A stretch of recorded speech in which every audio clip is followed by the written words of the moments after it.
días, mi nombre es Melina Barbarini, soy médica intensivista del Hospital Italiano y actualmente soy fellow de hematología del mismo hospital. Les queríamos presentar el caso de un paciente que nos representó un desafío terapéutico durante la pandemia de COVID. Se trata de una señora de 60 años con diagnóstico de COVID que fue derivada para nuestra institución con requerimiento de ECMO venovenoso. La paciente tenía como antecedentes una obesidad con un body mass index de 28, asmática severa, hipertensa, diabética tipo 2. La enfermedad actual, ella inicia con síntomas, en el día más 8 recibe tratamiento con corticoide con plasma de convaleciente en el hospital derivante. En el día más 8 ingresa a terapia intensiva con requerimiento de asistencia respiratoria mecánica en ese mismo hospital, e intercurre con un neumotórax grado 2-3, que se le coloca un tubo de drenamiento pleural en el centro derivante.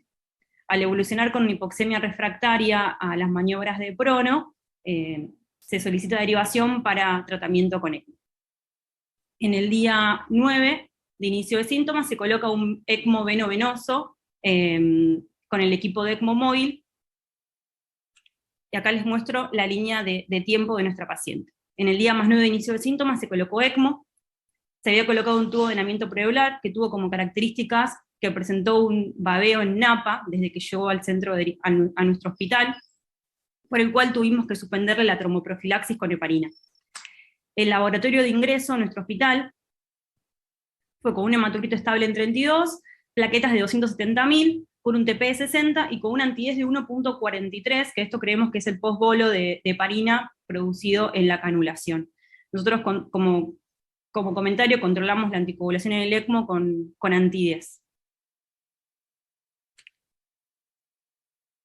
Por este sangrado por el tubo de drenamiento pleural, estuvo varios días sin anticoagulación, ni siquiera tromboprofilaxis, y cuando se logró estabilidad clínica y en consenso con el equipo de cirugía de tórax, iniciamos infusión continua de heparina en el día 19 de inicio de síntomas. Ese día el laboratorio seguíamos con un hematocrito estable, las plaquetas estaban en 200.000, la función renal empezaba poco a poco a ir empeorando. En el día 24, la paciente tiene dos grandes intercurrencias. En primer lugar, tiene una plaquetopenia aguda, severa, y ya tiene evolución de su progresión de la falla renal con requerimientos de diálisis. Ese día, la paciente tenía 12.000 plaquetas de forma súbita, cuando el día anterior presentaba 100.000 plaquetas, ya una creatina de 2.7, anúrica, inició diálisis con la característica de que cerraron el catéter de diálisis con heparina. Frente a este laboratorio, a las pocas horas intercurre la paciente con una alteración a nivel de las presiones de la membrana del ECMO, que interpretamos como una trombosis de la membrana. Esta es la curva del recuento de plaquetas, se ve cómo fue la caída abrupta progresiva.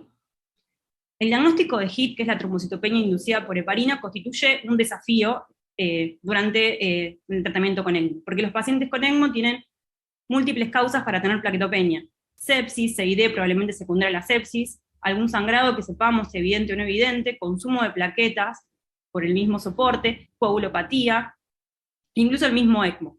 Los usos de dispositivos extracorpóreos pueden generar trombocitopenia y trombosis por activación de las plaquetas con el sistema de las plaquetas y el sistema de coagulación, que dan un cuadro, un símil HIT.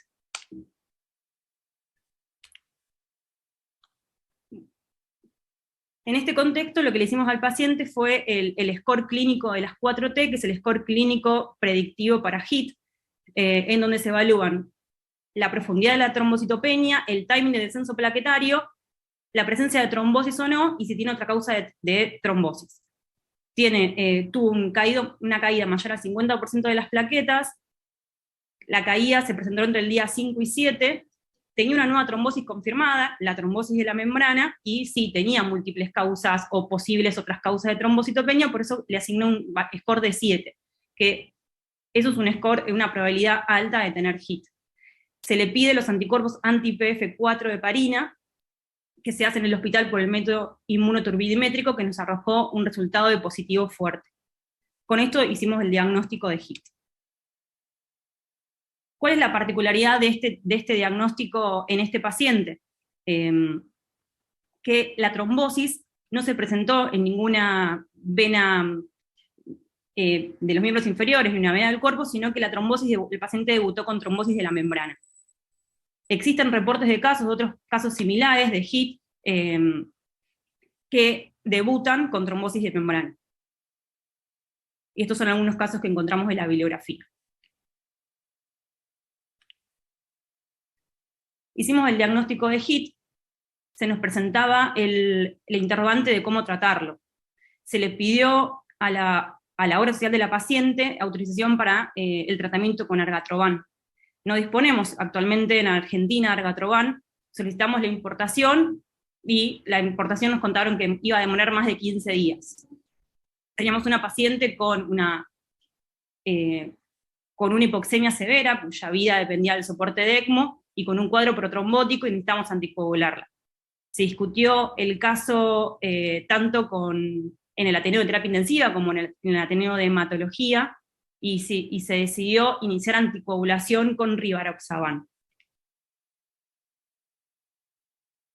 ¿Cómo manejamos el caso? Lo manejamos con dosajes de rivaroxaban 2 veces por día, en pico y en valle. O sea, las concentraciones de referencia en pico y en valle deberían ser de 100 a 450 en pico y en valle de 8 a 95. Esto es en pacientes con función renal y hepática normales. Nadie habla de cuántas concentraciones deben tener los pacientes que están bajo tratamiento con ECMO. Le iniciamos con una dosis que es la dosis habitual del rivaroxaban, que implica 15 miligramos cada 12 horas. Y fuimos haciendo dosajes, esta es la curva de nuestros dosajes, y paulatinamente fuimos aumentándole la dosis hasta que logramos entrar en un rango entre 100 y 400. Logramos mantener una anticoagulación adecuada cuando tuvimos el paciente con 30 miligramos cada 12 horas, que es el doble de la dosis que para un paciente sin ECMO.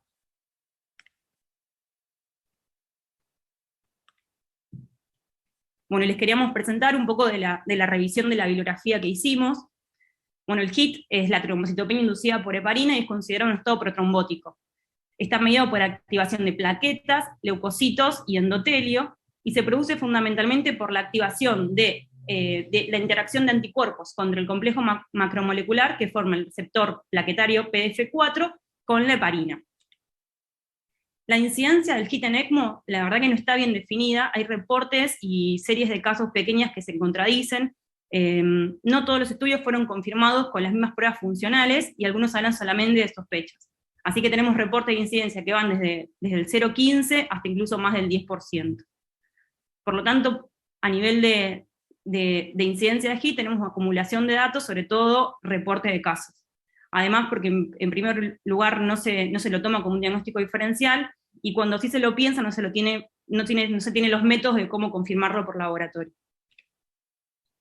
¿Cuál sería el tratamiento que deberíamos hacerle a un HIT? En primer lugar, descontinuar todas las formas de heparina posibles, considerar el reemplazo del circuitos con ECMO por alguno que no esté embebido con heparina. Este ítem es controvertido, sobre todo en países como nosotros, que estamos en vía de desarrollo y que cuesta un poco más conseguir un circuito de ECMO. Evitar los antagonistas de la vitamina K, sobre todo hasta que los niveles de plaquetas sean mayores a 150.000, evitar las transfusiones de plaquetas, y fundamentalmente, cuando uno lo sospecha, confirmarlo con una prueba de laboratorio. Existen 2 tipos de pruebas. En primer lugar, los inmunoensayos, que son mucho más sensibles, pero son poco específicos, y están las pruebas funcionales, que son mucho más específicas, pero en Argentina no contamos disponibilidad para hacerlos. En caso que descartemos HIT, deberíamos buscar otra forma de trombocitopenia, y en caso de confirmarlo, evaluar si tiene nuestro paciente alguna contraindicación o no para ser anticoagulado. Si tiene contraindicación, tendríamos que observarlo, reevaluarlo, controlarlo con Dopplers, en este caso también con un control estricto de la membrana y las tubuladuras, si es posible aumentar el flujo del ECMO, y considerar inmunoglobulina endovenosa y plasmaferesis. En caso de que el paciente no tenga contraindicación para anticoagulación, deberíamos usar inhibidores directos de la trombina endovenosos. Argatroban, bilaridubina son las primeras opciones. Esta es una lista de los pacientes de los anticoagulantes que tenemos alternativos. Argatroban y bilaridubina son los más usados, y después Otros coagulantes alternativos podrían ser fondaparin y danaparina, o los inhibidores directos de la trombina. Ahora, repasando todo este caso, ¿cómo anticoagulamos un paciente con diagnóstico de HIT durante soporte extracorpóreo? En primer lugar, recordar que la anticoagulación en ECMO es mandatoria. En segundo lugar, la anticoagulación en HIT durante el ECMO es una urgencia, o sea, no podemos esperar la importación de una droga que nos dijeron entre 15 y 20 días. Los inhibidores directos de la trombina endovenosos son la primera elección, vivalirudina y ergatroban, y existen reportes de casos de pacientes que fueron tratados con rivaroxaban, con función renal normal.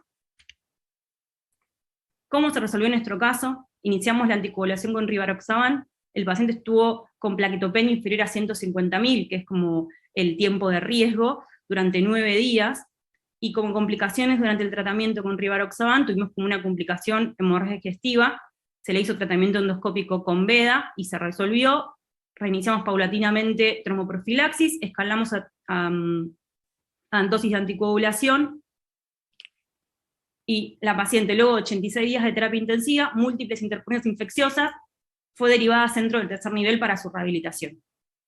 De forma muy artesanal, ya solamente a la paciente le continuamos tromboprofilaxis con rivaroxaban a la mitad de la dosis que ella estaba recibiendo durante 3 meses, y actualmente la paciente está dada de alta, y en su casa. Como un comentario final, ¿cuál es la situación en Argentina? No contamos en el mercado con anticoagulantes directos de la trombina, endovenosos. La importación puede demorar más de 15 días. En nuestro caso, la droga llegó cuando la paciente ya estaba en el centro de rehabilitación, después de 90 días. Y tenemos baja disponibilidad de recursos diagnósticos. No se pueden hacer el estudio de PDF4 en todos los hospitales ni en todos los lugares del país.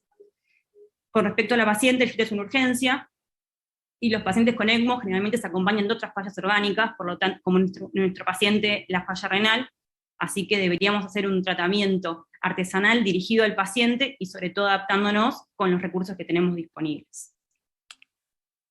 Muchas gracias.